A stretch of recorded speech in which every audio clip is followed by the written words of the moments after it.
ನೋವೇ, ನಾನು ಇದನ್ನ ನಂಬಲ್ಲ. ಇದರಲ್ಲಿ ನಿಮ್ದೇ ಏನೋ ತಪ್ಪಿದೆ. ಚಕ್ರಿ ನನ್ನನ್ನು ಬಿಟ್ಟು ಅವ್ರೊಬ್ಬರೇ ಹೋಗೋದಕ್ಕೆ ಸಾಧ್ಯನೇ ಇಲ್ಲ. ಇಲ್ಲ ಜಾಸ್ಮಿನ್, ಅವರೇ ಅಮೆರಿಕಾಗೆ ಹೋಗ್ತೀನಿ ಅಂತ ಹೇಳಿದ್ರು. ಅದಕ್ಕೆ ನಾನು ಟಿಕೆಟ್ ಬುಕ್ ಮಾಡಿದ್ದಷ್ಟೇ. ಹೌದು ಕಣಮ್ಮ ಜಾಸ್ಮಿನ್, ನಿಮ್ಮ ಅಪ್ಪ ಹೇಳ್ತಿರೋದು ನಿಜ. ಚಕ್ರಿ ಅಮೆರಿಕದಲ್ಲಿ ಕೆಲಸ ಇದೆ, ಹೋಗ್ಬೇಕು ಅಂತಂದ. ಅದಕ್ಕೆ ಶಶಿ ಅವ್ನ ಫ್ರೆಂಡ್ಗೆ ಹೇಳಿ ಟಿಕೆಟ್ ಬುಕ್ ಮಾಡಿಸಿದ್ದಾನೆ. ಬೇಕಾದ್ರೆ ಚಕ್ರಿನೇ ಒಂದು ಮಾತು ಕೇಳಿ ನೋಡು. ನಾನು ಹೇಳಿದ್ನಲ್ಲ, ನಾನು ನಂಬಲ್ಲ ಅಂತ. ಚಕ್ರಿಗೆ ಅಮೆರಿಕದಲ್ಲಿ ಯಾವ ಕೆಲಸನೂ ಇಲ್ಲ. ಅವ್ರು ಇದ್ದಕ್ಕಿದ್ದಾಗೆ ಮನೆ ಬಿಟ್ಟು ಹೋಗ್ತೀನಿ ಅಂದ್ರೆ ಅದಕ್ಕೆ ಕಾರಣ ನೀವೇ ಆಗಿರ್ತೀರಾ. ನಾವಾ? ಏನಮ್ಮ ಹೇಳ್ತಿದ್ಯಾ ನೀನು? ಹೌದು ಅಜ್ಜಿ, ನೀವೇ. ಚಕ್ರಿ ಬೇಜಾರಾಗೋ ತರ ನೀವೇನೋ ನಡ್ಕೊಂಡಿರ್ತೀರಾ. ಅದಕ್ಕೆ ಅವ್ರು ಮನೆ ಬಿಟ್ಟು ಹೋಗ್ತೀನಿ ಅಂತ ಹೇಳಿರ್ತಾರೆ. ಇಲ್ಲ ಅಂದ್ರೆ ಅವ್ರು ನನಗೆ ಕೇಳ್ದೆ ಈ ರೀತಿ ಡಿಸೈಡ್ ಮಾಡ್ತಾ ಇರ್ಲಿಲ್ಲ. ಜಾಸ್ಮಿನ್, ನಮಗಿಂತ ನಿಂಗೆ ಅವನ ಮೇಲೆ ನಂಬಿಕೆ ಜಾಸ್ತಿನಾ? ಹೌದು ಡ್ಯಾಡ್.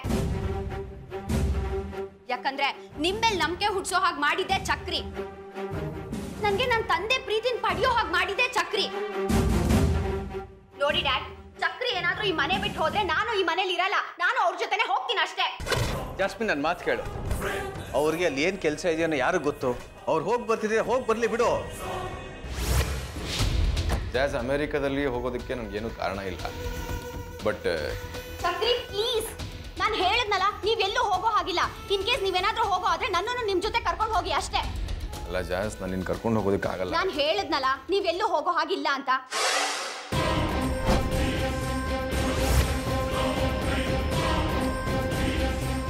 ಚಕ್ರಿ, ನಿಮ್ಗೆ ಈ ಮನೇಲಿ ಯಾರಾದ್ರೂ ಬೇಜಾರಾಗೋ ರೀತಿ ನಡ್ಕೊಂಡ್ರಾ? ಅದಕ್ಕೆ ನೀವು ಈ ರೀತಿ ಡಿಸೈಡ್ ಮಾಡಿದಿರಾ? ಬೇಜಾರಾಗುವಂಥದ್ದು ಈ ಮನೆಯಲ್ಲಿ